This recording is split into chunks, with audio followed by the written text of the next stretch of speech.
This is a basic Bulgarian split squat.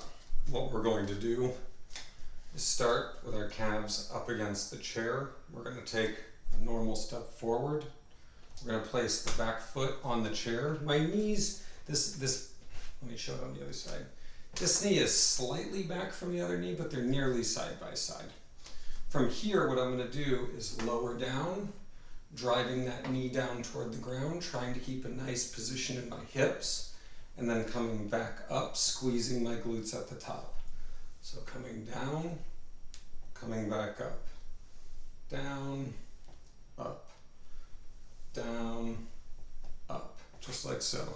Now, if you want to see it from the front, I'll slightly adjust it. It's best if the chair has something to be sturdy against. So I'm going to start with my calves up against here. I'm going to step a normal step forward, place up in position.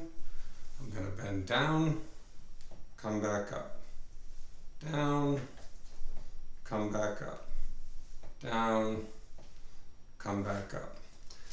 Basic Bulgarian split squat.